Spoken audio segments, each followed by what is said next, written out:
Hey everybody, it's Pete A. Turner, executive producer and host of your Break It Down show, bringing you our guest, Donnelly Wilkes, who is an author and also a medical doctor. So when Donnelly first joined the military, joined the Navy in a time during school when really was no opportunity to do anything other than go on a ship and be a doctor for a few months at a time, and then come back and be like, hey, medical school's paid for, pretty good deal. Got to serve my country, got to honor the traditions of the family and all those kind of things. Well, funny thing happens. The day he gets his doctor code, he's also sworn into the Navy, and they're like, now pack your bags. You're going to Fallujah in 2004. Oh my goodness. What does this mean? Well, this means that the Marines are going to go get into a big old fight in pretty much the nastiest area in all of Iraq. And they wanted to push doctors as far forward as possible. Now, in this case today, because Donnelly wasn't even really fully done with his training, I'm not sure he's a doctor, but he still had a lot more stuff to go learn before he could be really ready to deploy today. But in 2004, it was like, grab your gear and go. The front lines are waiting. And so they would do these rotations where they would push forward to what's called a forward aid station. So that means they are within earshot of the battle. They can hear the Humvee fire up and drive towards them and see it come. I mean, they're that close to the battle. And that means you're getting mortared, have all of these things happening, and you're dealing with people that are, in some cases, in case of the Marines, are so severely injured, they're already dead by the time they arrive. And Dr. Donnelly talks clearly about it. I went to his house, got a chance to do a show, finally, face-to-face with him. His book is called Code Red Fallujah. The link are in the show notes. You can find that stuff there. And I know you're really going to enjoy this episode. A couple things to talk about real quick. The Ride for the Brave is coming up. What? That's right. It's already been just about a year, and we're going to get back out on the road. This time, Scott and I are bringing a little bit of help because it was a lot of work last year. And I'm actually not doing the whole thing. I'm going to go as far as Dallas, and then I've got some other things to work on. A lot of big stuff coming up the next month. You're going to see a little less of me on the day-to-day stuff. Once we take off for the Ride for the Brave, I probably won't go live at all for that whole week. And then I'm going to go camping and take a total week off.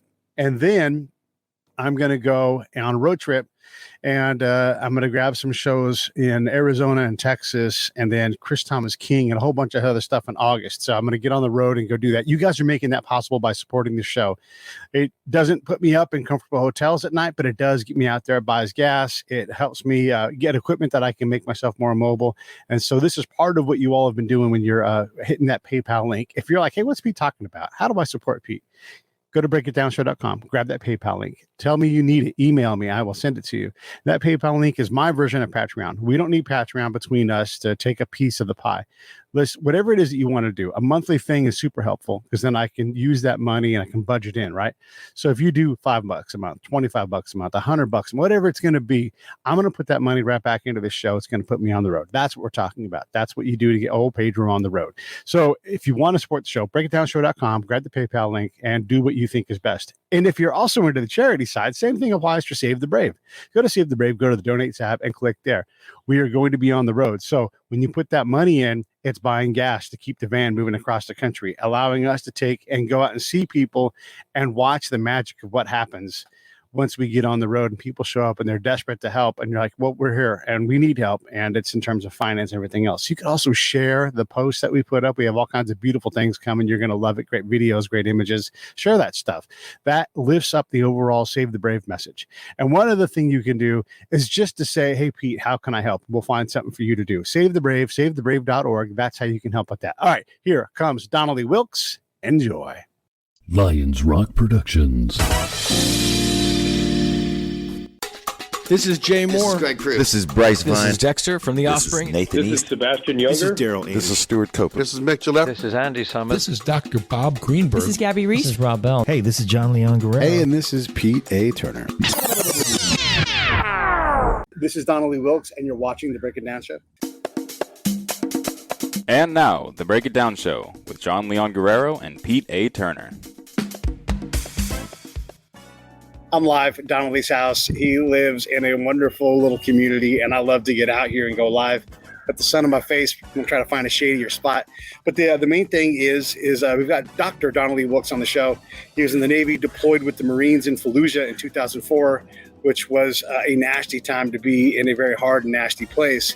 And we were both in the military before there was going to be like a 9/11 fight. You know, we all got a chance to go out and do things like go on a Caribbean float or a trans-Pacific kind of mission. And then someone flew a plane into a building, and it changed everything for guys like us. And we were drawn into this combat situation, which is crazy. Not all that uncommon for a guy like me who's, a counterintelligence guy, a spy, but for a doctor, it's a totally different thing. So the guy talking to us today has written a book called Code Red Fallujah, and it's about his time as not only a doctor in a cache or in some kind of aid station, but forward deployed, 5 minutes from the fight. And so that's who we're going to talk to you today. So here comes Donnelly. Donnelly,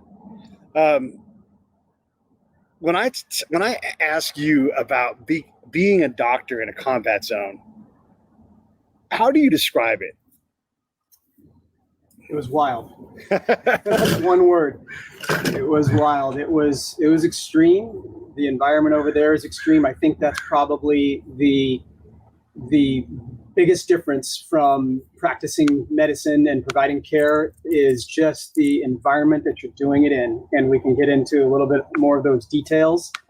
The medicine, combat medicine, is vastly different because you have to just rely on your innate skills that you brought to the theater with you, and you just don't have the tools that you have in a normal emergency room setting. So that was a challenge.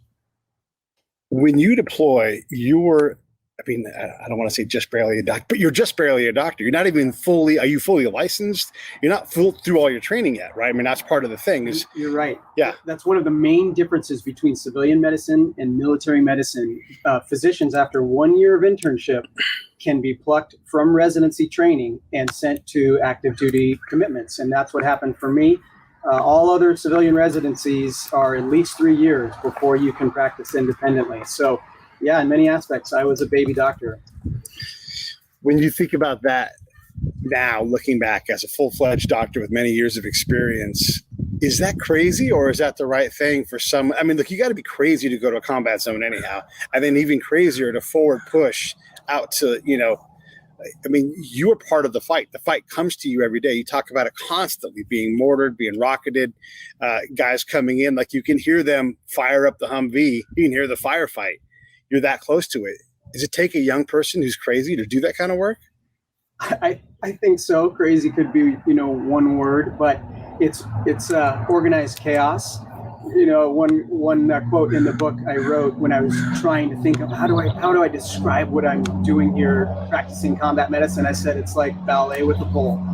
And it really is, because there's so many things that you just can't control, and you have to learn to move with it and work within it to be able to practice, the skills that you have. So it's wild, but I had the tools, I had the confidence, and the military did prepare me well. So despite the challenges, I think like many military members, we rise to the occasion. The military does prepare you well. They're good at that, but there are a lot of things that just aren't on the list because there's just not enough time to prepare you all the way. Yeah. We talked about the different sounds of combat, so you can translate what's happening, where things are going. Are you in danger? Are they in danger? Whatever it is. But there's also just the, they can do like the fake injury stuff and you walk up and you're like, this person needs an IV, but that is not someone who's been hit by shrapnel. And you're trying to figure out which wound is important. Are there wounds you're not seeing? You're trying to put all this together in real time. Yes, you're a doctor, but you're not that kind of doctor yet. That's right. Yeah. Nothing can, you can train and go through scenarios like you said, which we did. And that was one of the, the amazing parts about being embedded with a Marine Corps battalion. We went out on, night raids at Camp Pendleton, preparing for what combat might be like. I went with the Marines, in attack mode, wearing night vision goggles and taking care of roulage patients. We went out to Texas and spent 3 days in the field practicing combat casualty care. Lots of fun, and also really putting us to a level of elite combat medics. And that's what we had to be to prepare ourselves to operate in an environment like Fallujah. What is the difference between a combat medic and a doctor? Because you definitely have a higher grade of education and training, but they have very specific skills. So how would you liken that?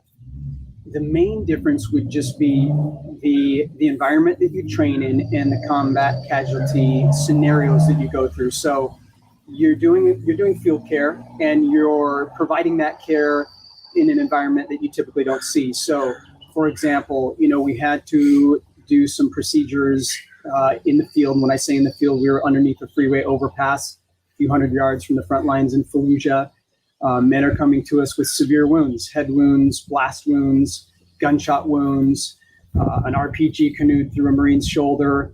And you need to be able to stabilize these men and sometimes perform surgical field procedures. So you need to put a chest tube in, under the freeway, and you're on the ground and it's 110 degrees and there's a dust storm and mortars just dropped behind you.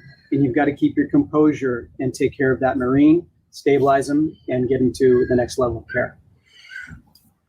We got to spend some time here in this, because all of the factors that you just talked about in combat, they multiply so much. Like there's a qualifying position that you fire in a lot of times to certify to go, and you have to lay on the ground, lift your head up and shoot. When you put all of your gear on, for me, it's physically impossible. I just don't have the neck shape to do that. And so I have to try to get my body up in some kind of crazy way. I would never shoot this way in actual combat, but they don't care about that. I would literally, if I had to do that, I would lay on my back, instead of your front, because there's just no way to do it. So when you bend down to put an IV into somebody, you've got a Kevlar on, you've got body armor on, and it doesn't move like you want it to. And so you're trying to do that, and it's 115. And I don't know, what would you estimate the temperature is inside those plates? All of those things. Talk about some of those things that are exasperating and make your job harder. Yeah, I talk about that in the book. And actually, I took some painstaking time and detail to talk about the Kevlar sitting on my chest, breathing heavy, sweat dripping down my brow, the Kevlar helmet, the weight that it has on your neck when you're trying to work. Because all those elements add to just the extreme environment that you're working in. And then you've got fellow Marines around you, rooting for their fallen brother. You want to show them that you're going to do everything you can for them every time. And so adding all those elements in, it weighs on you. And there's an emotional component to it. I talk about that in the book. Some times where I had to, really dig deep, ask some serious questions about my place to God and some struggles I was having. And I get into those in the book. I want to get into the faith stuff for sure in a little bit, but I want to stay in the actual challenge of combat. And I also want to say we had it teed up that Eddie Wright was going to join us. Eddie was in Fallujah in the fights there. He's a Marine and caught an RPG in his hands, and it blew his hands off from the elbow down, right? Yeah. So he's got two hooks.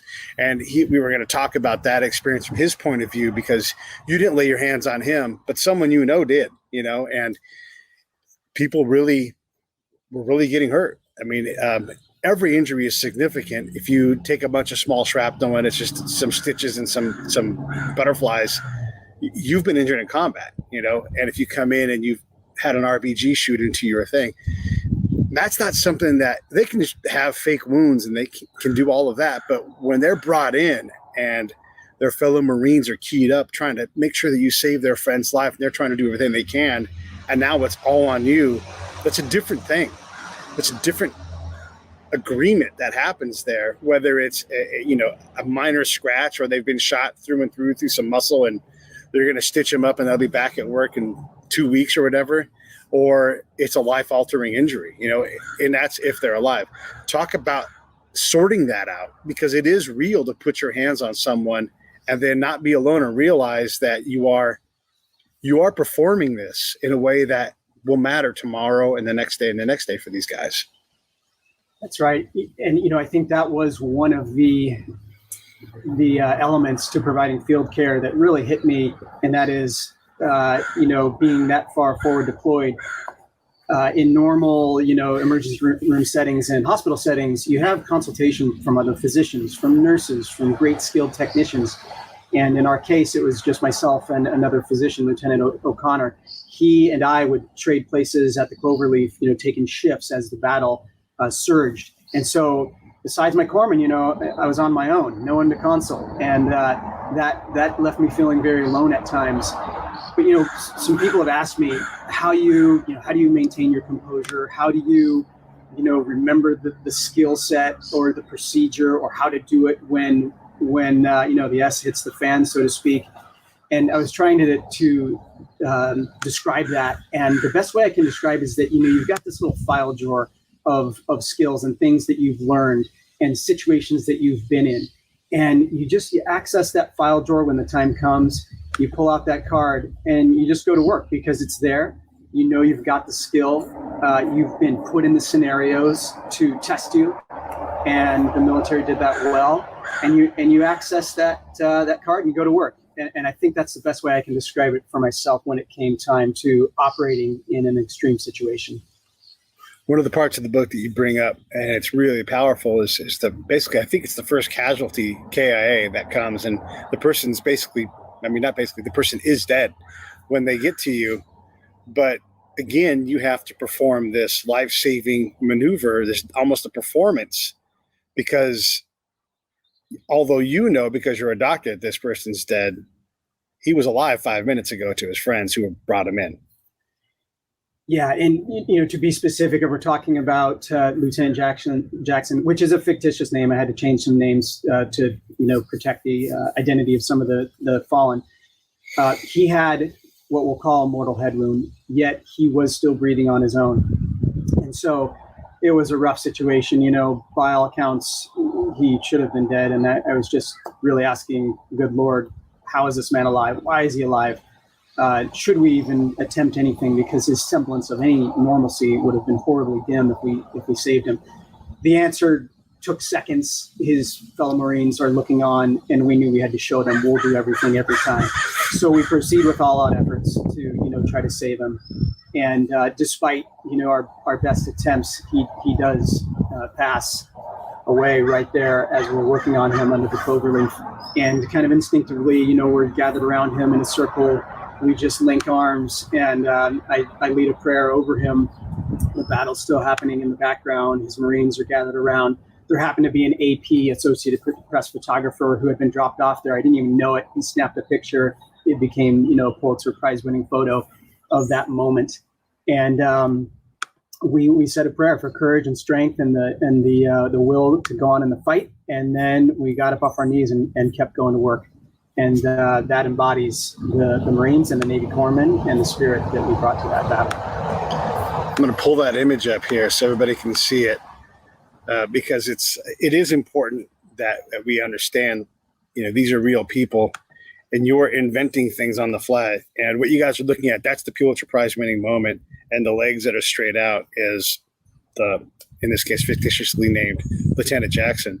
But again, to these guys, a few minutes ago, their friend, their fellow warrior was alive, and it's on Donnelly to figure out how to reckon with this, and also make sure that the next time they throw someone in the back of a Humvee and bring them, that they know that Donnelly's an asset. And that's it's so crazy, man, because you would think that they would train you on what you do in this case, because triaging somebody and saying, hey, they're dead is one thing if they're on a helicopter on a live flight, or, you're just in the cache and there's no one else around. But those guys are going right back. Those guys are going right back out to go fight.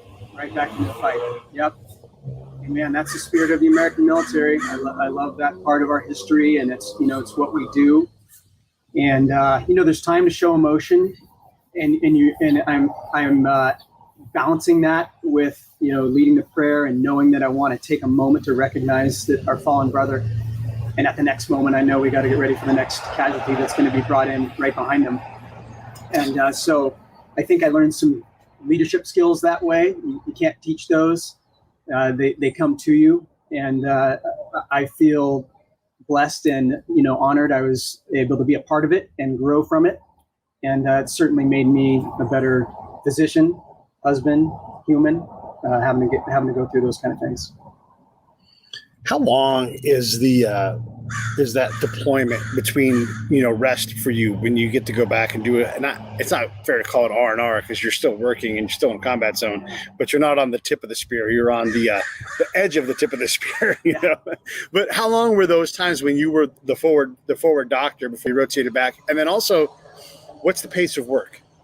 Because I know when everything happens, it's different. And then I want to talk about time in a minute, but how long are you forward deployed? Yeah. And then what's the pace of work?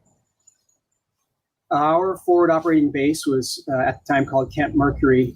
That was just a few miles outside Fallujah. We convoyed from Kuwait for 3 days to get to that base, which was wild. And there's a chapter in the book about that convoy, because it was like heading into an ancient land. And we would, when the battle in Fallujah started, we pushed forward from the FOB, the forward operating base, to the Cloverleaf, where we made our field aid station. So Lieutenant O'Connor and I would rotate every few days, and it just depended on how the surge of the battle was going. We'd rotate out of the Cloverleaf back to the FOB to take 24 hours, get a shower, get a hot meal. But I tell you what, we were getting mortared at our forward operating base. In fact, there's a chapter I get back and I'm talking about just trying to decompress from being at the Cloverleaf. And I hit the end button on a movie I'm watching. And as that happens, this ungodly hiss from above me just crashes my entire world. It's a rocket. They hit inside the camp, which is a small little target. First time of the whole deployment, they hit a rocket right on the money and knocked me off my chair. So that's deployment life. And combat life, which I learned to understand, is just this animal. You never know what's going to fall on you, and you're just living at this 10 out of 10 level, the entire time. You don't even know it sometimes that you're living at that 10 out of 10. And anyways, to answer your question, it was every few days we'd rotate back and forth from the front lines, my front line at the Cloverleaf to the forward base. What's the thought process there? Is it because it's so stressful for you guys? Because, and again, this is for the audience. Donnelly doesn't have any control over anything. His patients show up when they show up. There's people trying to mortar and kill them. There's always a threat of sniper fire or whatever. I mean, there's all these constant threats. And wherever you walk, you're aware of, like, where do I need to go if something happens right now and right now and right now? So every one of those. So it's an enormous stress, but you're not in the fight. And so in some ways, your job is harder because you don't have control. It's constant. Someone else is always doing something that can bring you a patient. Is that the idea behind the several day rotations, or is it to spread the work around? Because the combat guys are going out every day. That's and right. How do you balance that part? Yeah, there's a couple reasons for the rotation. And before I talk about that was certainly the unique part for me as a Navy physician. And one of the reasons I wrote the story Code Red Fallujah, because it just happened to be, the most violent event of the 10-year Iraq War, the Battle of Fallujah. Physicians haven't been as close to urban combat, urban warfare in quite some time, maybe since Vietnam, as we just happened to be, and I was there. So it was an important event in history, and just a unique time for Navy medicine. From the forward base, the Marines were still carrying on other operations in other parts of the province, the Al Anbar province. So the Battle of Fallujah was one front, and then we still had Marines out in Ramadi. So we needed a doctor at the base to take care of casualties that would come back to the base. And then the other main reason was just rotating men in and out to give them time to, decompress, because it was pretty intense at the Cloverleaf. It was a few weeks of nonstop casualty care, 24/7. Men could come in anytime, day or night. And a lot of action was at the Cloverleaf. It was the main artery into Fallujah. Amphibious assault vehicles, tanks, men, weapons, ambulances, all going through that position. So it was just a hotbed of activity. And we'd rotate out corpsmen and myself and the other doctor. The day-to-day work, you've got to mentor corpsmen, lead whoever's there with you, ensure the preparedness of your aid station. All of these things require constant attention. Oh, and then, by the way, here comes someone. You got to blow the whole world up trying to get this person taken care of. And then it's like, okay, everybody clean everything up, resupply, get ready. And I would imagine sometimes before you even finish that, the next patient is being brought in. It's like that fast. And then I imagine it's like, now what am I going to do? There's nothing to do for hours because it's downtime. And you're trying to turn your, I'm laughing because it's so, I've been there. Yeah. You try to turn your brain off and just try to do something and not think about what's about to happen, even if it's because you can go crazy. Yeah. I mean, like you said, managing the downtime, and even you could call it the boredom at times, is one of the challenges of deployment life. not so much boredom when we were at the Cloverleaf, but the downtime was tough. And you're right. Sometimes we'd get communication from a platoon commander that wounded Marines coming in. Other times out of nowhere. And, I talk about that in the book. And sometimes it's not even a Marine. It's a wounded Iraqi. We had some civilians brought there. One Iraqi came running out of an ambulance. He had a piece of his face severed off. He had been injured in the fight. He was a civilian. We had to calm him down and get him to an Iraqi hospital. And a couple times, there's a chapter in the book I had to take care of some wounded insurgents who had been shot up in the fight. We captured them. They had to come through the Cloverleaf, and I had to inspect their wounds and get them back to a detention center. So you just never knew it was going to show up. There's that famous story of that medic who's in a firefight. And when I say medic, everybody's kind of a medic of some sort these days in the military. But he gets shot in the plate by an Iraqi, and then they return fire and they hit that guy. And the Iraqi who shoots the guy he shoots saves his life. So he goes and acts as a medic. That is a crazy thing when you have this. That's why I call them co-belligerents, because we're not necessarily fighting to dominate and kill the other side and grab the commander's sword and flag. We're trying to figure some other way to do this. And we are required. Like I've been on a raid where you go through the door and anything alive is a threat and it's going to likely get shot. You try to do your best to sort, but the baseline is anybody in this house is going to die. And until someone calls all clear, you're completely lethally focused. The moment that all clear is sounded, you go into aid mode, in my case, intel collection mode. But, the person who's the second before throwing rounds at people is literally trying to save the people's lives who are in this building. It's crazy. Does that even make sense from a doctor point of view? It's hard to make sense of some of those things. And, I made it my goal to, understand my mission, and that I'm a Navy physician, Marines first, Corpsman first, everything else second. And it gets complicated. I'm there as a healer, yet I carry a weapon. I'm in a combat zone. I'm getting mortared and rockets sent. I know people want to kill me. They'll use our Red Crescent as a target if they could. That's why we put them down. And so I want to fight back, but I can't. That's not my role. I'd use my weapon if I had to, but I'm there as a healer. So yeah, difficult to sort some of these things out. But I think that's the beauty of the United States military. We we respect to the Geneva Convention and the rules of war. And the insurgency could have cared less about those things. So you're in this environment where you're a target. It doesn't matter who you are. It doesn't matter if you're a non-combatant. And we held ourselves to a higher standard. One of my favorite parts of the book is you talk about this dichotomy is you get sworn in with the Hippocratic Oath or whatever they officially call the doctor's oath, and then the next thing you do is you raise your hand, you go into the room and you raise your right hand, you swear to defend the Constitution against all enemies, foreign and domestic. It is this, it's like you're a hypocrite. Yeah, and I love that part about my service, military service in general. You've got a number of different professionals that you might typically think of as of opportunity, right? Doctors, lawyers, nurses, all these people in the military that have put on the uniform and put themselves in harm's way. And you'd mentioned the dichotomy there, and you're right. After we had our graduation at Tulane, all the other students went off to start having a party in New Orleans, where I graduated from, and the military students, there was about 10 of us, were escorted into a private room, and an officer walks in, and we have to read the oath, salute, and sign on the dotted line, and we've committed. And that's the beauty of America, service. I love it. Grab that book and hold it up next to you so everybody can see. We're talking with Dr. Donnelly. There you go, Donnelly Wilkes, and his book is called Codename Fallujah. You can see the link on the page. Go to Amazon, click on that, and that will give us a little bit of a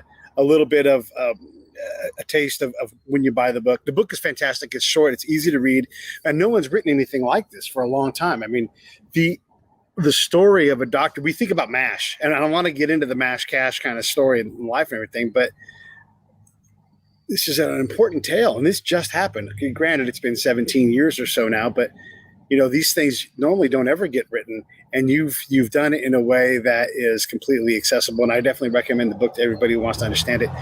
One of the things that also you talk about, and we all kind of get to it, but I don't know that anybody's nailed it yet, is, okay, so you're there and you're a Navy doc. So you're sort of in the military, but it's a totally different kind of military than what you're doing, and then you were a guy in Tulane who's loving living in Louisiana and all these other things.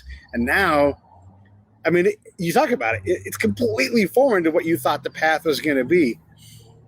All of that is a lot to deal with. Now you have to manage the love of your life, being back at home, and we have the ability to communicate immediately with our loved ones when we're deployed. A lot of people don't do it for whatever reason, but you have to filter. I mean, I remember talking to my friend Dennis, right? Again, 2004.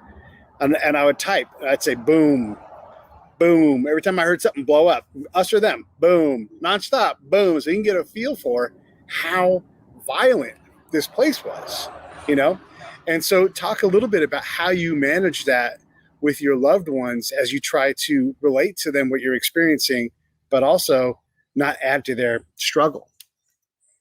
Yeah, when I signed up for the Navy, it was pre 9/11, and there was no brochure for urban combat in Fallujah. Yes. So 9/11 was my fourth year of medical school. That's when the Twin Towers came down.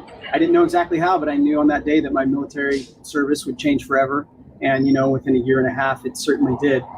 And although I'd signed up for a life in the military, again, nothing can prepare you for, deployments, and certainly a combat deployment. So I had this idyllic, picture of what my military service might be like, duty on a ship, maybe go overseas, things like that. Yeah. And so my world was just rocked, when I found myself headed towards the Middle East. And then, oh my gosh, I just happened to be in the Battle of Fallujah, and it's one of the most violent events. I didn't know the gravity of it at that time, but I knew that I was in a bad place. Yeah. And I struggled with, at times, that juxtaposition. How did I end up in this place? Asking God some serious questions about that. How do I talk to this about my fiance back at home? Yeah. Although there's a twist on the book in that.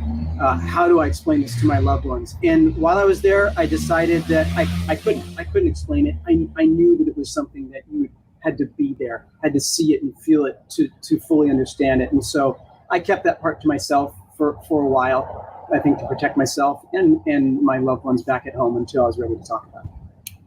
My buddy Dave did the almost exact same thing as you. Heck, you may even know him. His name's Dave Nita. He just retired, and he deployed. He's like, I got this sweet deal. Military's going to pay for my medical school, and he did. And he was in for years and years and years. But then they're like, hey, by the way, and again, this is a Navy guy, right? So you're not thinking you're going to be on the ground in Afghanistan, but there you are. So he goes and he does a PRT tour, which can be cake, or it can be very, very dangerous because you might have to go out on missions all the time, or you might be doing something different. You just don't know what you're going to get. How do you reconcile your life with these kind of uncertainties? And it turns out you go back to combat. I mean, you go back again.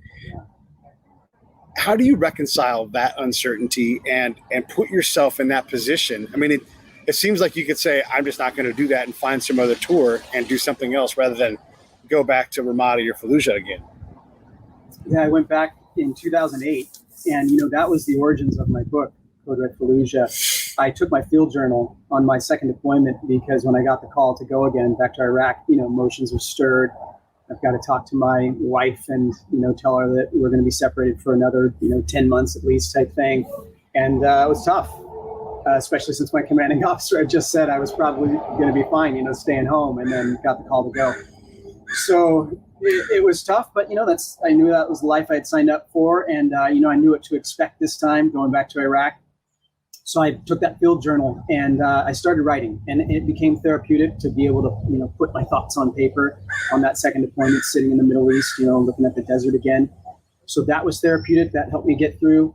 And then beyond that, reconciling with where I was, what I was doing, and how I was going to get through. In the end, I gave it up to the good Lord, and it was a journey to get there. It didn't happen overnight, but ultimately I knew it was where I was supposed to be. I knew it was where I was meant to be, and where God needed me, and that's how I got through it. I want to get into the faith aspect next, but I want to kind of close out some of this day-to-day life stuff. I've worked with a lot of, when I go somewhere, because I'm an outsider usually with that unit, I've got to go make friends. And I for sure go to the cash or with the aid station or whatever the medical element is there.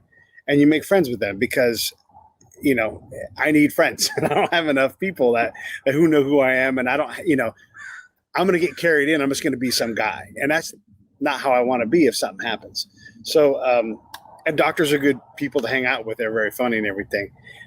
Caches and mashes are not, they don't have mashes anymore, but caches and these aid stations can often be, if it's a quieter area, it can be a little raucous. It can be, there's quite a bit of, they make hospital dramas for a reason, right? So it's funny. And I should say, when I was in Missoula in 2004, I was on the camp. It was a cluster camp that had that bomb go off in the chow hall, but they had a suicide bomber. And I knew the doctors well there, and they all came over and said, we've been really well behaved and haven't done anything wrong. But today's a day when we are going to do, we had some drinks.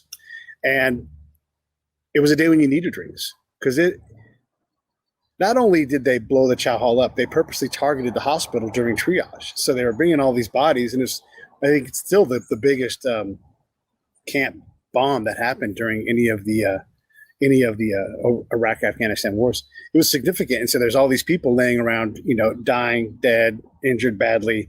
And then the secondary attack comes. And that's just a lot on a doctor to deal with that. And I don't know how it was where you were, but yeah, you said earlier, they targeted the hospital all the time. I mean, they were intense originally. Can you imagine? This is for the audience, because I know you can. Let's talk about it. But you're in a tent and people are launching mortars and rockets at you. And when a bomb goes off like that, you can be a quarter mile away and still get hit by something. Granted, unlucky if it happens, but that metal is still going. It's going fast. So talk a little bit about just your experience, like how different it can be when you're on a camp, but still, if that's the day, then that's the day and things go crazy. Yeah, you're right. It's a day in the life. I remember leave the base to go out on some missions with the Marines at times. There's a couple chapters on that. And you felt like, okay, I'm leaving home base, leaving my safety net, so to speak. You're in a Humvee. Sometimes, we're in the back of a Humvee and not a lot of up armor at that time. Right. But you're going out into what felt like the Wild West. And you're taking your skills with you and your coat of arms with you. And, you've got your Marines around you to go on a mission. And that's your lot in life. And you get through it. And then you get back home. You feel like you can decompress a little bit.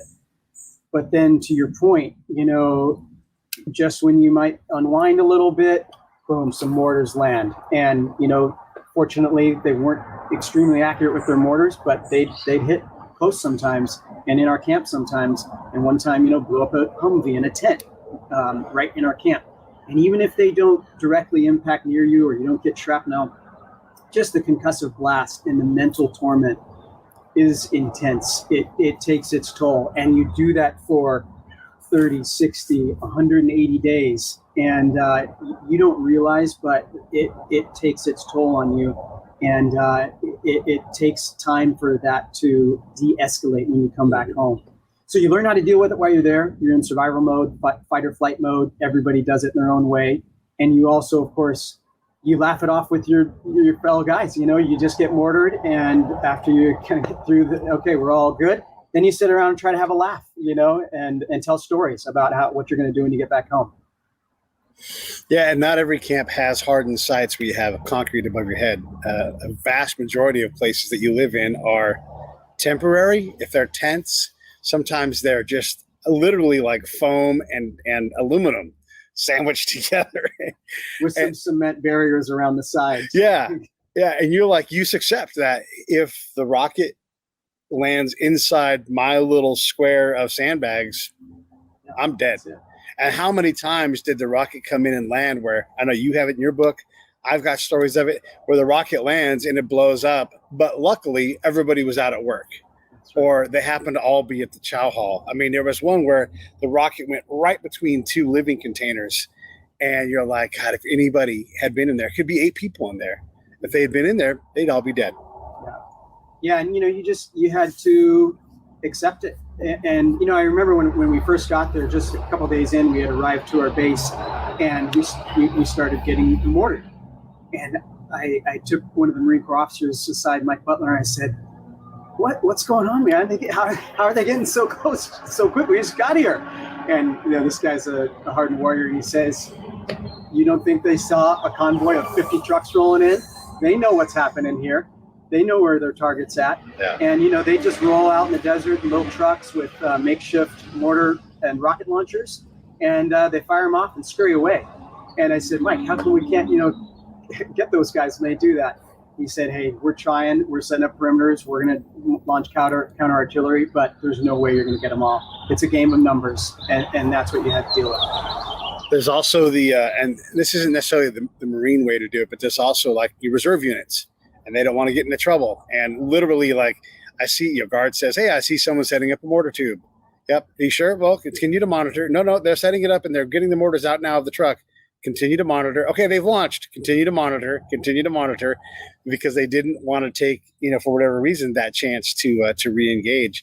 You talked about counter battery. The counter battery for the audience is they shoot at us, we shoot right back at them. We all do math. We all know how to do it. And even that is limited. You're like, let's do counter battery. Well, we can't because they did it from a neighborhood, and that neighborhood isn't all full of bad people. And so I've been on interdiction patrols where we go out with a platoon, and you literally walk through town, all around town, so that if anything happens, you're there to respond and also to keep them from doing it. And yet they still find a way to do it because you're pretty easy to see. It's maddening. And I wonder, as dangerous as all that stuff is, and as maddening as all the mortaring is, were you eager to get off the camp and go experience it firsthand, face to face, outside of I'm doing quoted fingers, safety of the camp? Yeah. That's a great question. And I was partly curious, partly just, I wanted to be part of the band of brothers, going out and doing something meaningful. And I knew my main job was to be where I needed to be to take care of injured Marines. But there were many weeks where, they needed me out in the field to go liaison at the hospital, or I talk about an operation we did in Ramadi where we had to arrest some corrupt Iraqi Civil Defense Corps police that they were training. So I went on that mission. We got mortared, of course, and it was just wild. So yeah, I did. I wanted to go out and be a part of the action. Part of what you have to overcome is that you're not a Marine. You're in the Navy, you're a doctor, and so you're in a lot of ways barely in the military to the Marines, right? Which is no way a knock on what you're doing, but that's how they look. These are young 18-year-old guys that are like, I came here to blow shit up, And you're like, I'm a doctor, So when did you have to stop acting like you were, something that you weren't? When were you comfortable with the rhythm of combat and have the confidence? Because you can go work in an emergency room and see a lot of similar wounds and everything. Maybe the speed is faster, but at some point you get your stride and you don't have to puff your chest out because you've done it. You've got the bona fides. I think I hit my stride midway at the Cloverleaf, a couple weeks in. And, I was fortunate enough to meet some great Marine Corps officers. And you're right, it's kind of like this club, this tribe. They're military, Marine Corps officers. And so I'm a Navy physician. And then they know I come from a different path, different training. But they knew real quickly that, I was their brother. And they treated me like that and indoctrinated me. And so at the Cloverleaf, Phil Treglia, he comes in from Fallujah. He's battle torn. He's got grease on his face, and he just comes up. We do a high, fist shake, chest bump, and he's like, "How are you, brother?" And I remember thinking, Phil, how can you look this good? How can you even seem excited? You just came from the battle, and it just hit me. He is in his element. Yeah, he is just in his wheelhouse, and he's a warrior, and he's meant to be there. And he fired me up, and I felt the same way. I knew I was meant to be there, and I knew I was going to be okay and get through. And you probably were at that point before you realized it. Yeah, you're right. Yeah, you're right. How long do you think until your peers realized? And when I say peers, I mean the brothers, the warriors that are out there. How long until they realized that you were up to the grade? I think once we rolled out of the forward operating base out in the field into Ramadi, and then of course into Fallujah, they say there's no atheists in foxholes, and what I experienced is once the S hits the fan, bullets start flying, mortars dropping. It doesn't matter where you came from, your background, your color, shape, size, so to speak. You're just all in it together, and you feel this camaraderie, this commitment, this desire just to work with that person next to you, because that's all that matters, is to get the mission done and survive it. And so everything about where you came from goes out the door. And as soon as we rolled out of the forward base, that's when, I think I felt that brotherhood. I love it. Yeah. These are things that you and I could talk about because we've been there. And that, like, when I ask you questions about, like, I say you're barely in the military, it's not in any way to denigrate. I'm trying to give the point of view of those Marines, because I had to do the same thing. I'm this middle-aged man. I'm a DA civilian. Nobody cares about that. They don't go like, yeah, you're a civilian. The C part is where I stopped paying attention. And so I had to earn their trust. One of the things I would do was, if I went to a remote camp, I'd bring a big old barrel of ice cream under my arm. And I'd be like, I'm Pete, I brought ice cream. Because, again, they don't know me, right? And I had to earn their trust. And I could tell them. I remember this one kid, he was an E5, newly promoted, and they brought him out because he was on a different camp. And they're like, hey, we got to get away from your friends. Let's get you into a leadership role. And he was trying to, like, bow up and, like, be a big combat guy. And I'm like, hey, man, I got more combat time than you've got in the entire Army. So I've got more me. He's like, no, you don't. And I'm like, go ask somebody. And I don't have to do this dance, but you have to understand that sometimes you have to, and most guys didn't do that. I'm sure you might have seen guys who challenge you, but then they get squared away on this thing. But It's funny how there is this dance that you have to get through. And a lot of it you've got to do for yourself, to convince yourself of that. I want to get into the faith part of what you do, because it's such a powerful part of your book.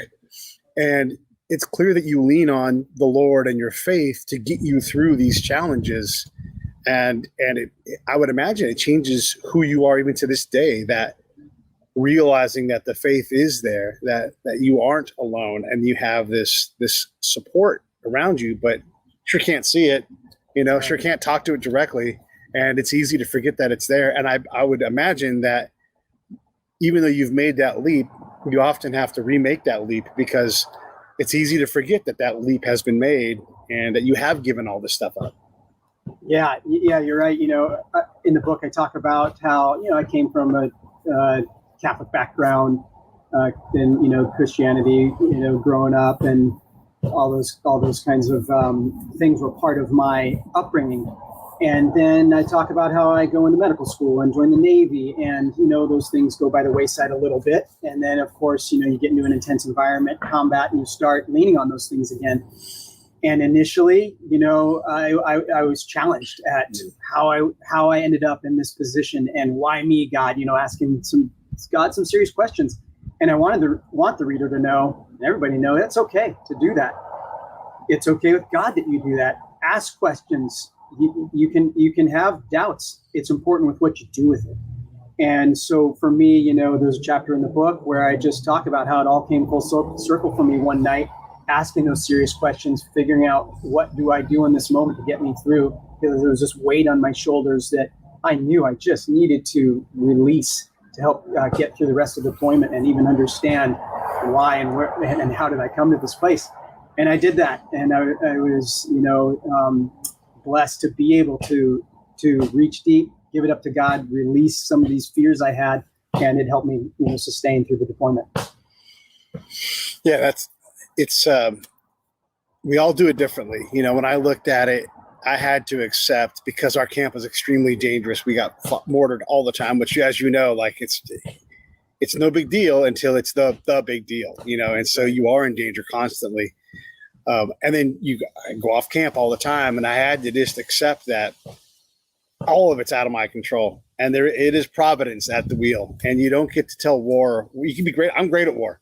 I'm great at it, but you don't get to decide when that moment happens. And so you really have to give it up. And one of the things that I built for myself to change my mindset, because I had like certain, especially in that war, because they were trying to snatch us, right? And so if you came within a certain circle, it was lethal time. Anything outside of that, high-fiving and drinking shots and doing whatever to make friends out in the villages. But when I put that right foot down outside of the camp, when I first got into theater and I put my right foot down or my left foot down, on the ground, I would look down and go, okay, I'm here.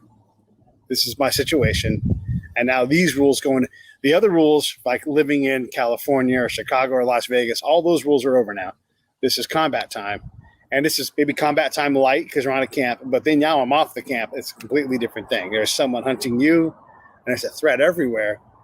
And you're not in control of all of these things. All you can focus on is what your job is. And for you, that's doctoring. For me, that's asking questions and getting to know people and giving the commander the information they need to win to make the area safer for everybody.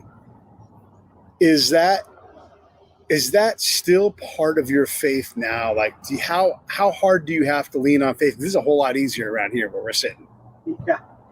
Yeah, that's been a question I've been asked a number of times. What's that transition like?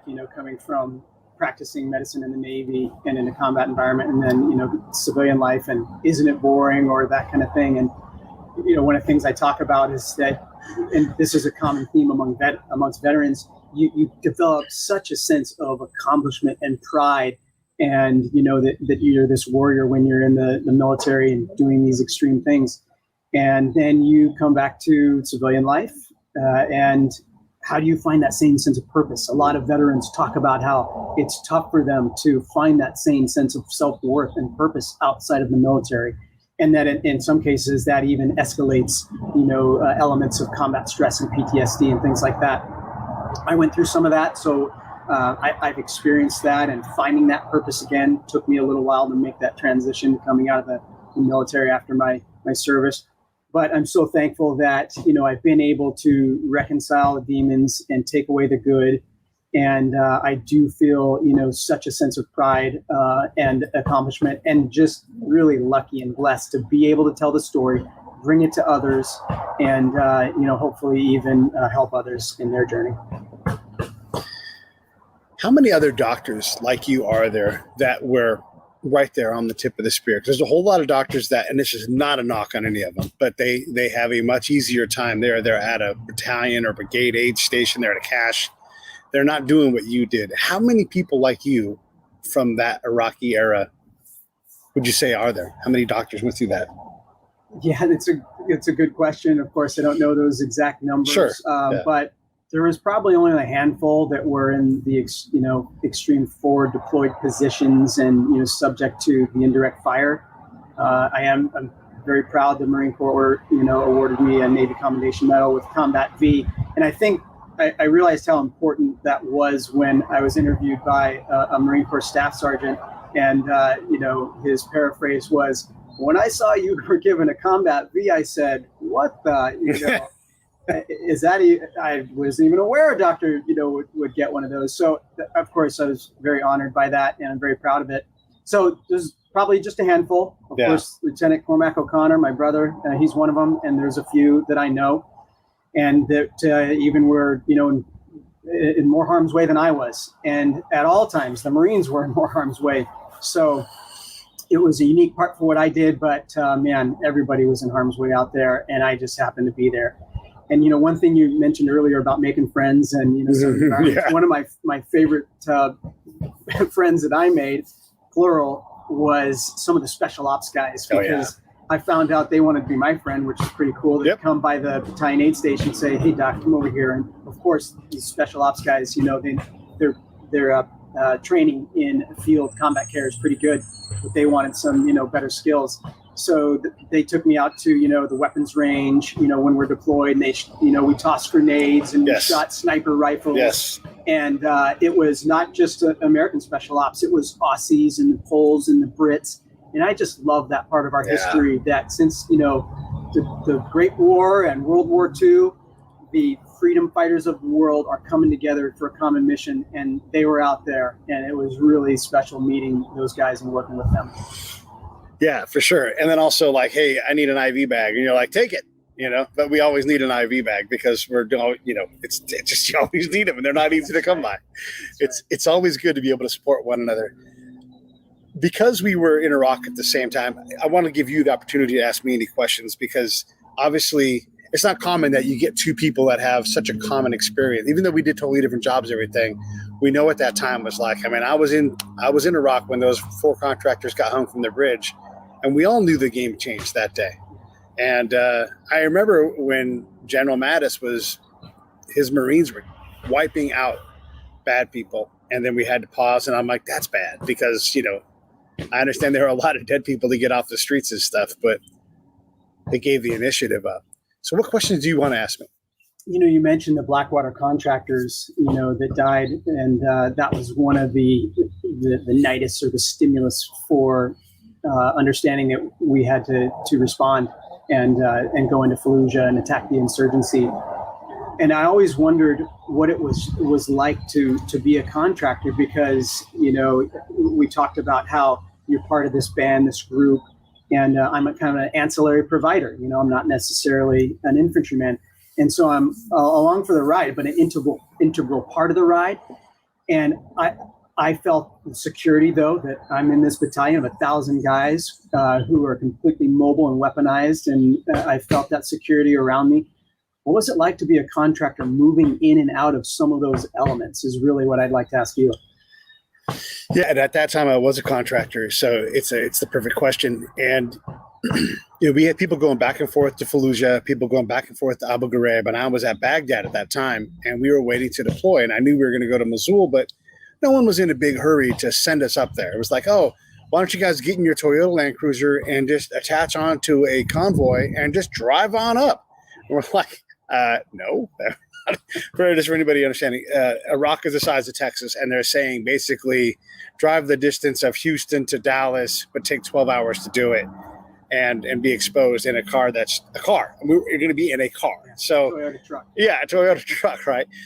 And it let me realize that, one, the initiative was on us. Nobody cared. We had already met the contract requirements, right? By just being in theater and having the job title that we had. And if the Army wanted to move us, the Army could move us. But until they did, we weren't going to push the initiative. But the reality is they don't have the resources. We're up in Mosul. Like when we showed up, the intel assets in that camp completely changed for a long time after that because we knew how to run operations and they had really no seasoned assets. They had a bunch of folks that were shake and bake trained, like, hey, here's your 2-week course, via video teleconference. And so we had to get up there. We didn't know all that going in, but we knew that we were going to be helpful and we had to deploy ourselves. So we didn't want to drive because that was needlessly risky. 2, again, we would be latching on to somebody else's patrol, which is not anywhere near control enough. Also, if you put your vehicle on a train, which you could do, and have it rail headed up or flown up in the back of some, C-130 or, C-17, you lose control of that vehicle too. And it'll get stolen. And that's 100% true. So what we did was we went over to C3 Air, which is the operations for the people listening, it's operations for air assets. And we said, hey, we need the task 2 Chinooks to take 2 teams up with our Land Cruisers and all our gear. And the guy's like, yeah, sure, no problem. Yeah, all we had to do was ask. And that taught me the biggest lesson was that just because I'm a contractor and I don't have to do anything, I can literally put a 0 on my performance sheet every day.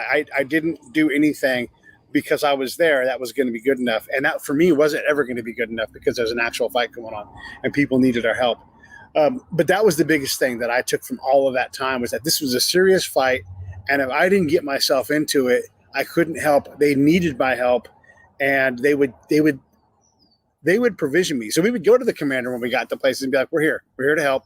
And we're going to take some resources, but for the most part, we're going to give you information. And I started learning how to communicate and how to operate basically on April 5th. I was like, and this is a different game. You're just learning on the fly. Totally. I remember, and that's war. Yeah. And I just remember thinking, man, this is truly the Wild West. On our convoy, we'd stop at, I call them outposts, spots along the way where you're going to refuel, get more ammo, weapons, people on board and off board the convoy. And then you roll on out into the middle of nowhere. Mm-hmm. And, some of our vehicles had up armor and some of them didn't. Right. And it was vastly different from that first deployment to the second. In 2008, we had, the MRAP vehicles and huge up armor, better Kevlar. Yeah. But on the first deployment, we had none of that. And I remember thinking, man, okay, this is wild. I thought I have a little bit more than this. Yeah. But that's war. That's the military. And some of those things, the military is learning as you go and adjusting as you go. And it's wild.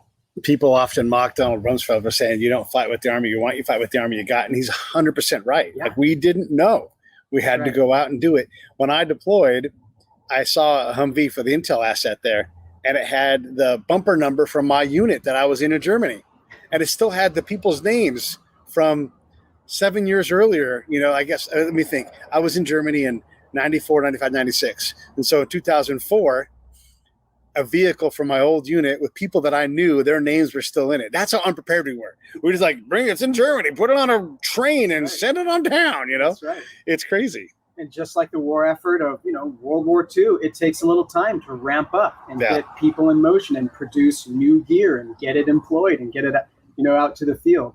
Even, in military medicine, when they look at historical, most common causes of death in the battlefield, not a whole lot's changed from, World War I and II. There's certainly more advanced equipment we had, but the basic elements of, field combat death hadn't changed much. And so I studied those things and used that history to determine how I would take care of the men in theater. And with that said, we've had several dead people on the show. Mike Day was shot 27 times in a gunfight, walked off the battlefield. Died on the airplane. They brought him back. Just incredible. Yeah.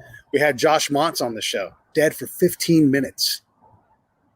Totally normal dude. I mean, by the way, dead for 15 minutes, not 100% service connected on his disability. So I was like, wait, he died in a combat fight, and he's not 100% automatic. Like, that should just be automatic.